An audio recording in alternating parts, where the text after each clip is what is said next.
Bonjour à tous. Dans ce chapitre, nous allons voir les propriétés de la densité de l'ensemble des rationnels et de l'ensemble des irrationnels dans R. Je rappelle que nous avons vu la structure de l'ensemble R et sa propriété fondamentale dans les deux premiers chapitres d'algèbre et d'analyse, et que nous allons utiliser dans ce chapitre pour les démonstrations qui vont suivre. Je tiens à souligner que la définition et la structure que nous avons donnée de R vont être la base de tout ce qui va suivre, c'est-à-dire tout ce qui va venir dans ce chapitre et dans les prochains en termes de propriétés et théorèmes vont être des démonstrations à partir de cette structure et cette propriété fondamentale de R, considérée comme notre élément de départ. Maintenant, dans notre premier théorème, R est dit archimédien. Qu'est-ce que cela veut dire? Ça veut dire que il va vérifier une certaine propriété. On prend un X et Y de R étoile plus et de R plus, il va exister forcément un entier naturel P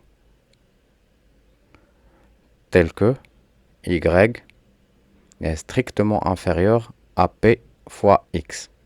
Cette propriété, pour la démonstration, nous allons utiliser une écriture équivalente. Ça veut dire exactement la même chose. Cette propriété d'archimédien, elle est équivalente à dire que si nous avons un R strictement supérieur à 0 quelconque, il y a forcément un élément P entier naturel tel que R, il est strictement inférieur à P. Maintenant, soit ce R quelconque, strictement supérieur à 0. Nous allons construire un ensemble grand A composé d'éléments entiers naturels tels que ces éléments vérifient tous n inférieur ou égal à R. Maintenant, nous allons essayer d'appliquer notre propriété de la borne supérieure. Notre ensemble A, il est différent de l'ensemble vide. Il est clair que le 0 appartient à A.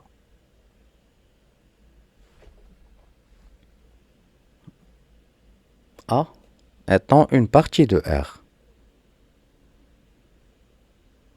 et une partie majorée dans R. Alors, la propriété de la borne supérieure dans R nous dit que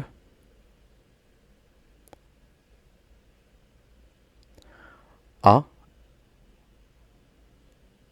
est majoré. Donc, c'est une application directe de la propriété de la borne supérieure dans R.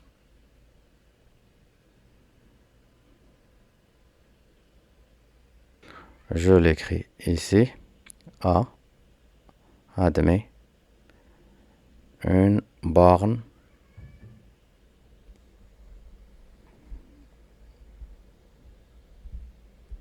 supérieure.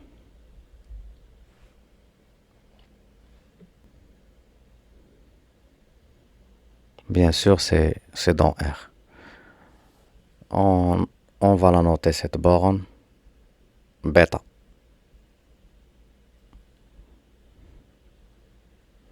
Donc, c'est symbolisé avec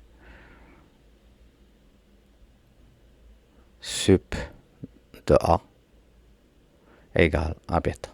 Maintenant, rappelez-vous de la définition de borne supérieure comme étant le plus petit majorant de l'ensemble. C'est-à-dire que il existe, dans ce cas, il existe un M appartenant à l'ensemble A tel que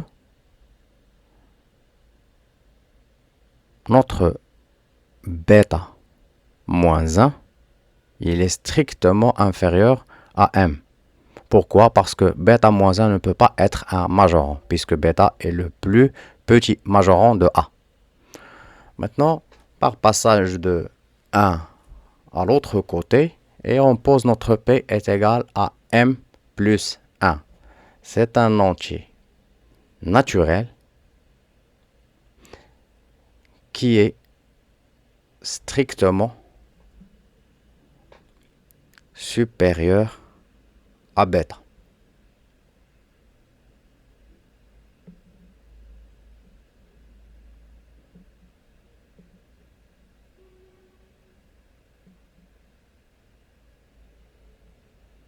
Maintenant, A étant majoré par notre bêta.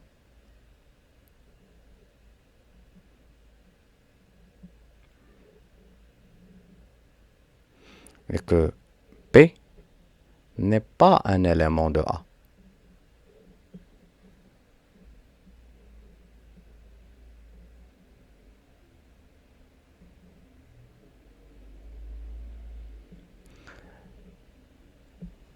Alors, ça nous donne que notre R, il est strictement inférieur à bêta.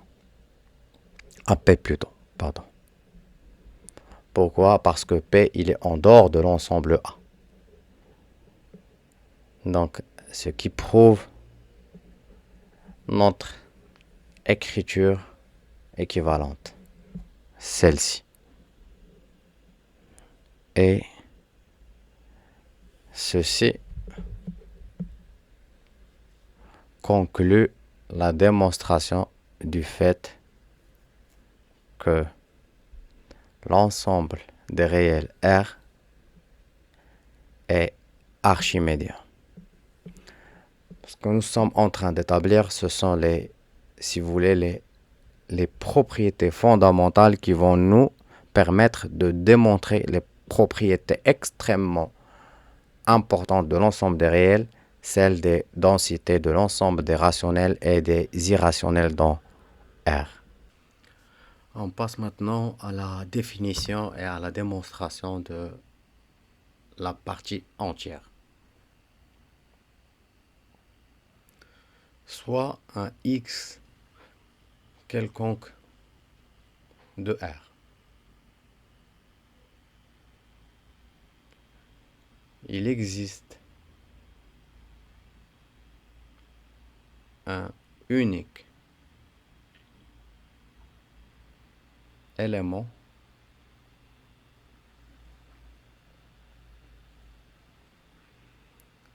entier relatif tel que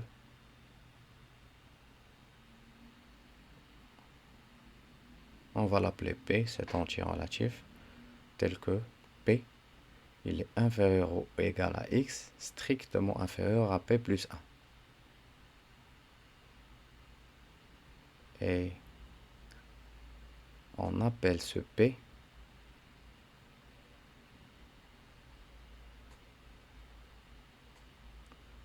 la partie entière de X et on la note comme ça.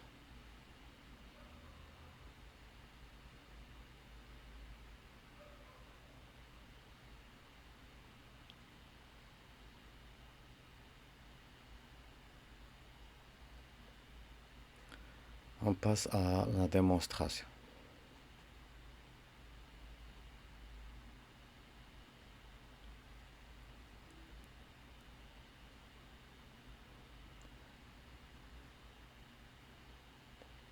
Donc si nous avons une partie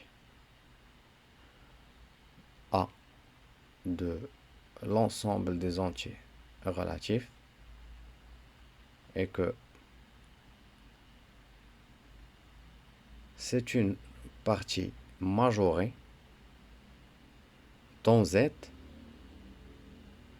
On ne parle pas ici d'une partie majorée dans R, donc non, c'est une partie majorée dans Z.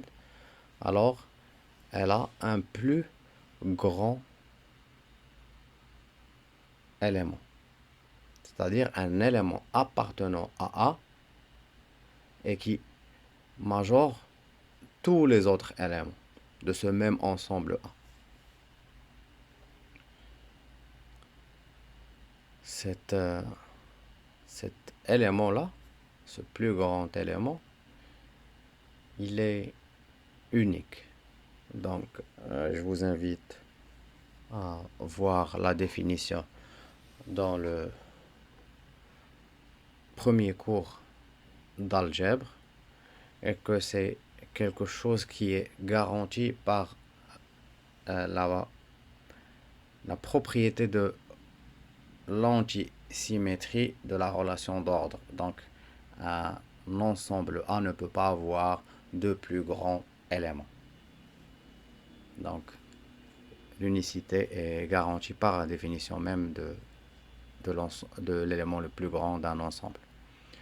Donc maintenant, considérons notre ensemble A sous cette forme. C'est l'ensemble des entiers relatifs tels qu'ils sont tous inférieurs ou égaux à x. Donc, si notre x est supérieur ou égal à 0, donc notre A, il est différent de l'ensemble vide par l'appartenance de 0 à cet ensemble. Et si nous avons le x, il est strictement inférieur à 0,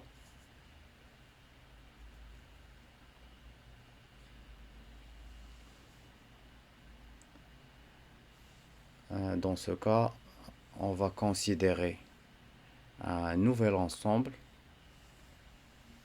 qu'on le note, on le note ce qu'on veut, on va dire qu'on le note B, et que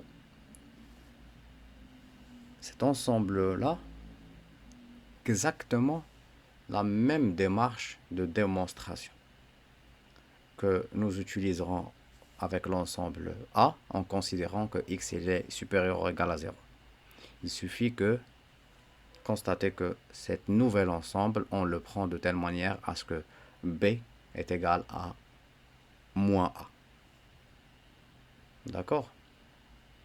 Maintenant, revenons à notre A avec notre supposition que x il est supérieur ou égal à 0.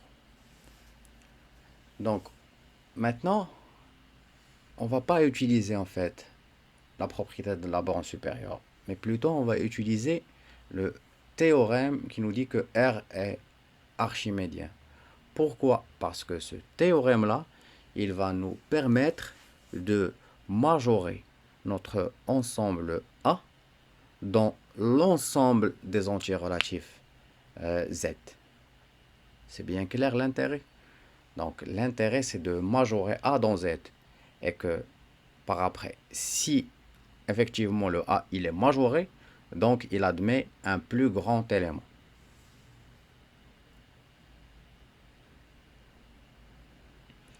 Maintenant, nous allons juste écrire ce qu'on vient de dire, c'est-à-dire que le théorème que R est archimédien nous dit qu'il existe un entier appartenant à N tel que le X il est strictement inférieur à N0. Je rappelle que nous avons considéré le cas de X il est strictement supérieur, il est supérieur ou égal à 0. Donc, et puisque nous avons ce N0, alors notre A est bien majoré dans Z.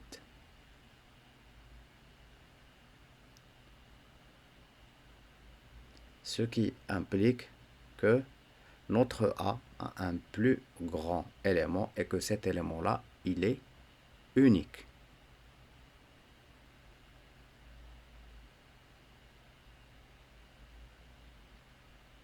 Je précise ici que c'est bien dans Z. Et je précise aussi que l'élément, il est unique, puisque c'est justement le plus grand élément d'un ensemble.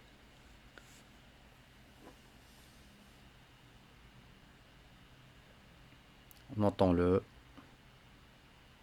par P. Donc,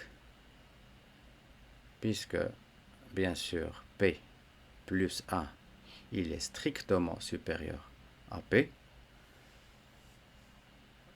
implique que notre P plus 1 n'appartient pas à A.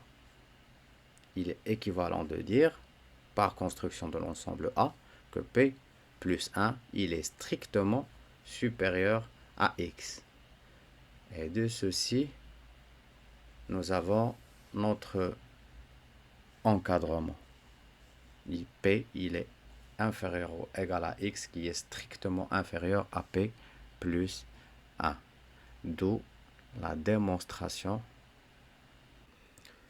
Nous allons voir tout de suite la propriété que l'ensemble des rationnels est dense dans R.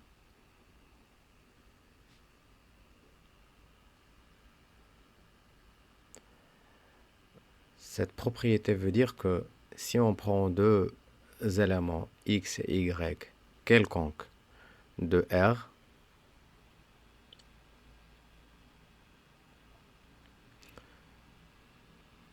on les considère de telle sorte que x il est strictement inférieur à y, il va exister un élément R rationnel tel que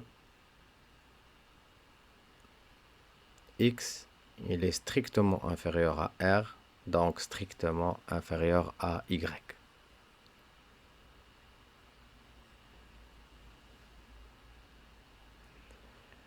Si on passe, maintenant on passe à la démonstration. On va essayer de démontrer que quels que soient deux éléments réels, on va trouver entre eux un rationnel. Donc, si cette rationnelle, on le note Q sur P, avec Q et P appartenant à Z et N étoiles. Pourquoi Z? Pour qu'on puisse aussi garantir la propriété pour les éléments négatifs. Et que si cet élément Q sur P vérifie qu'il est entre X et Y, on peut ici multiplier le tout par P. Pourquoi? Parce que notre P, il appartient à N étoiles.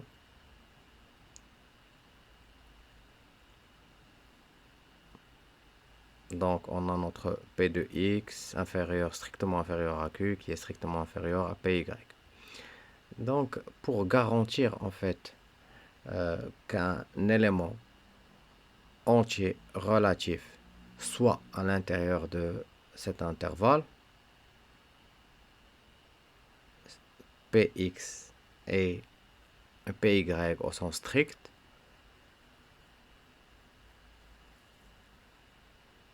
il faut que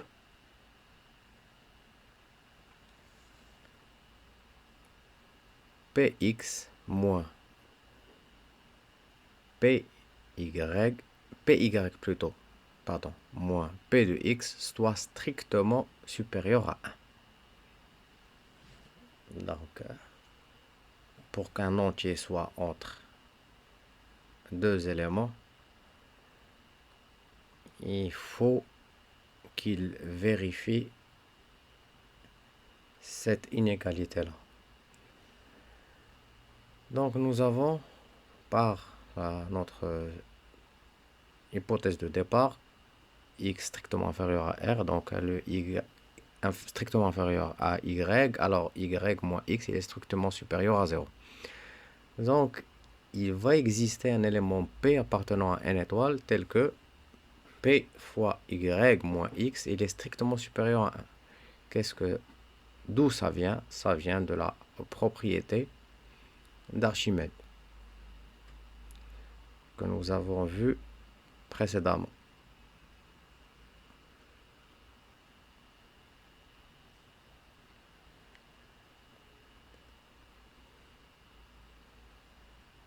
Et on peut passer à cette écriture-là en divisant par P. Et on va la mettre de côté parce qu'on va l'utiliser.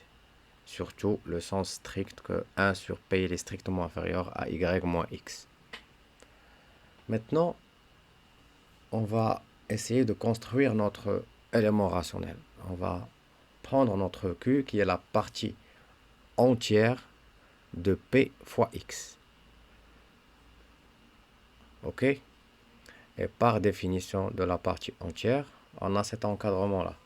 Que Q il est inférieur ou égal à P de X, qui est strictement inférieur à Q plus 1. Ça vient de la propriété, comme on a dit, la propriété de la partie entière. Je le précise ici.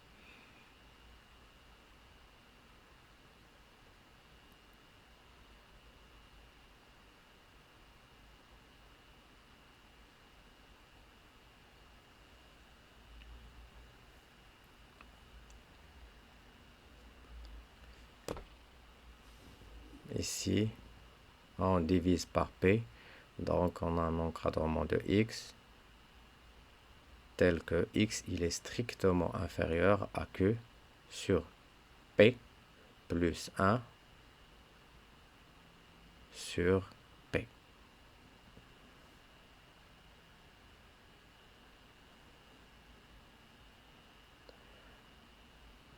Nous avons deux inégalités importantes. Nous avons notre Q sur P qui est inférieur ou égal à X, et nous avons de ce qui précède notre 1 sur P, il est strictement inférieur à Y moins X. Et de ces deux inégalités, celle-là vient de ce que nous avons établi précédemment. Et de ces deux inégalités, on tire une inégalité stricte. C'est que notre élément Q sur P plus 1 sur P, il est strictement inférieur à Y. C'est-à-dire on a fait la sommation des deux inégalités. Et que cette inégalité stricte vient du fait que 1 sur P, il est strictement inférieur à Y moins X. Maintenant, de ce qui précède, nous avons cet encadrement. Notre X, il est strictement inférieur à Q sur P plus 1 sur P, qui est à son tour strictement inférieur à Y. Et voilà, par construction, cet élément-là, c'est un élément rationnel, strictement encadré par les deux réels X et Y.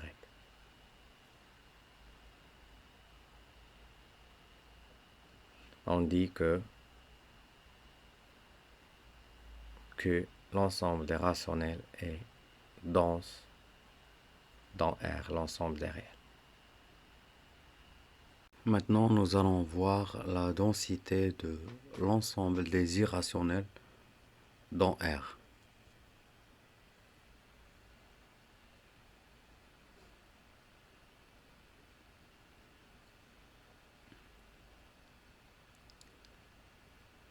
Cela veut dire de la même manière que si nous avons un X et Y, deux rationnels, tels que X est strictement inférieur à Y, donc ces deux éléments sont différents, il existe forcément un réel qui n'est pas rationnel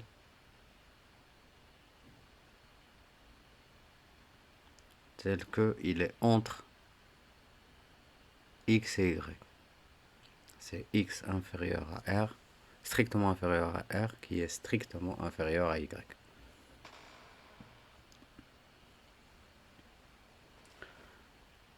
Pour la démonstration, cette démonstration va être par construction.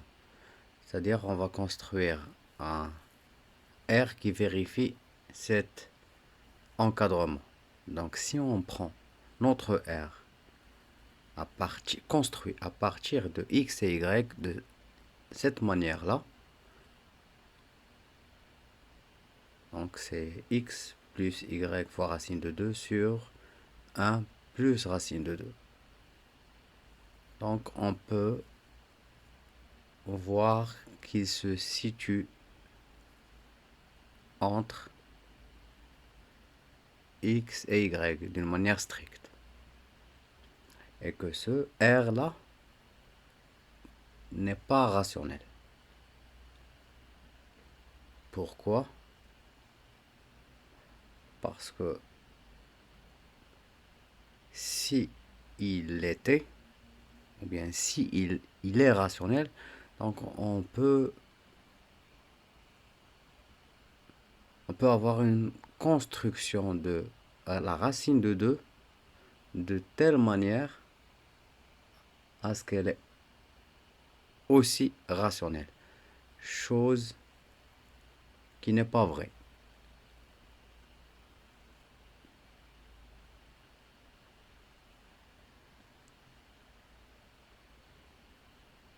Donc, racine de 2 rationnelle est complètement faux. Et je vous invite à aller voir la vidéo concernant l'histoire de l'irrationalité de la racine de 2 et son impact immense dans l'histoire des mathématiques. Et aussi, je vous invite à voir la démonstration de l'irrationalité de la racine de 2 et vous trouverez les liens de ces vidéos dans la description.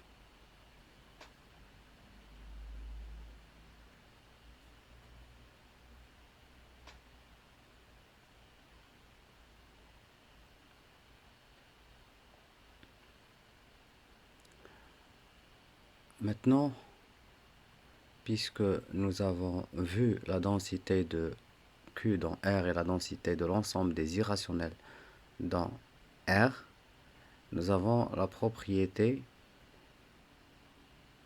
de l'infinité de ces éléments. C'est-à-dire, si on prend deux réels quelconques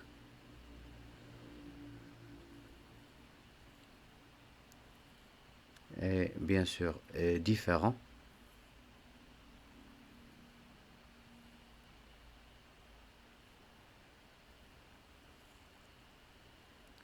il existe une infinité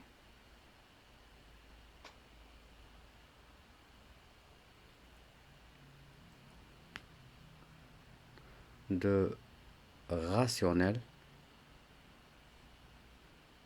et d'irrationnels se situant entre ces deux réels.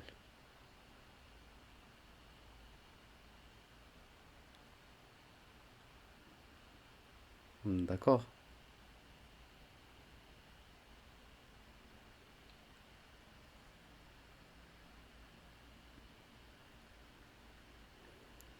Donc, pour la démonstration, donc on va procéder par une démonstration par récurrence. Donc, si on prend deux éléments x, y réels, quelconques, donc bien sûr est différent.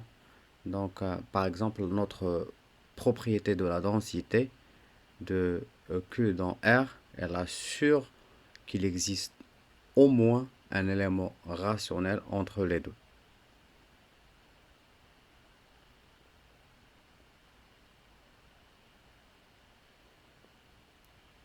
Bien sûr, ceci est assuré par la densité de Q dans R.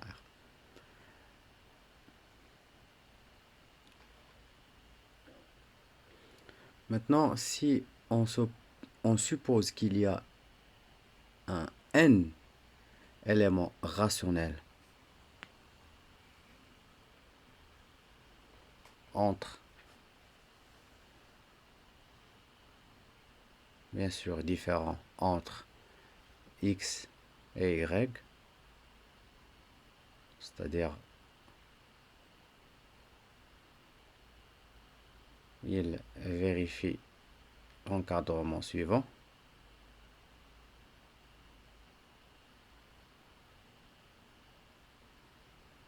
Jusqu'à un Rn strictement inférieur à y. Et par après, en utilisant toujours cette propriété de densité de Q dans R, entre les deux derniers éléments Rn et Y, et cette propriété-là de densité assure l'existence d'un R rationnel entre strictement entre Rn et Y. Donc, il y a maintenant n plus 1 éléments rationnels différents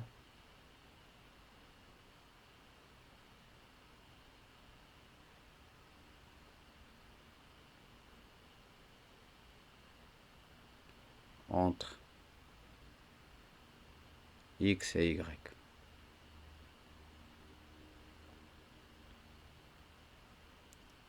Et ceci nous permet de conclure par récurrence de l'infinité des nombres rationnels entre deux réels quelconques.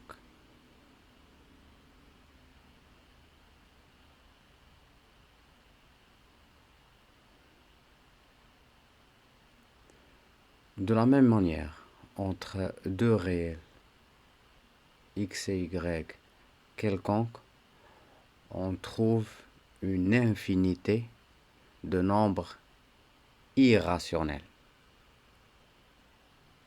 Et ceci est garanti par la propriété que nous avons déjà établie de la densité de l'ensemble des irrationnels dans R.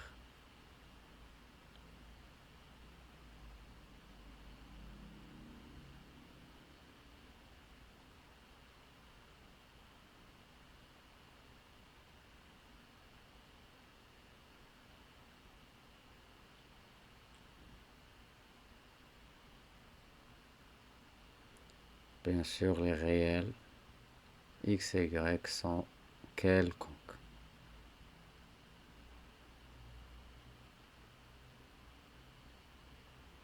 Bien sûr, x est différent de y. De ce qui précède, on avait notre construction vue dans les deux premiers chapitres de R. Et principalement, nous avons vu le R possédant la propriété de la borne supérieure. Une propriété que nous savons utiliser pour démontrer notre théorème qui dit que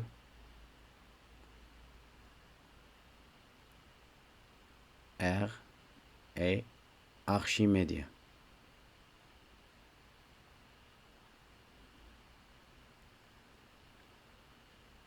Et de là, nous avons pu démontrer la propriété de la partie entière.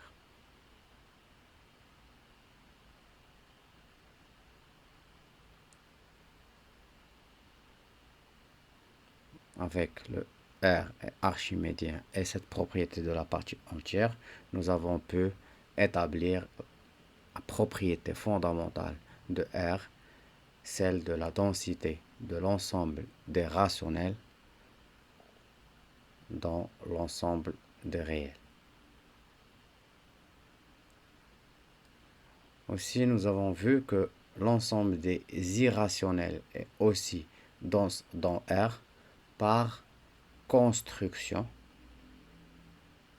Donc nous avons construit, si vous vous rappelez, nous avons construit notre R de telle manière à être d'une manière stricte, à être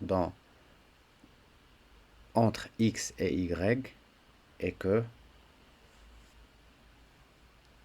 cette démonstration qu'il est irrationnel était vérifiée par le fait que racine de 2 elle-même est irrationnelle. Et que l'ensemble des irrationnels et l'ensemble des rationnels constituent une infinité d'éléments entre deux réels quelconques. Pour conclure, je rappelle que dans les précédents chapitres, nous avons vu que R représente l'axe des nombres, qu'il possède la propriété de la borne supérieure et que dans ce chapitre, nous avons pu établir aussi des propriétés fondamentales de R et qui sont que l'ensemble des rationnels et des irrationnels sont des ensembles denses dans R. Ceci termine ce chapitre. Je vous remercie de votre attention et à la prochaine.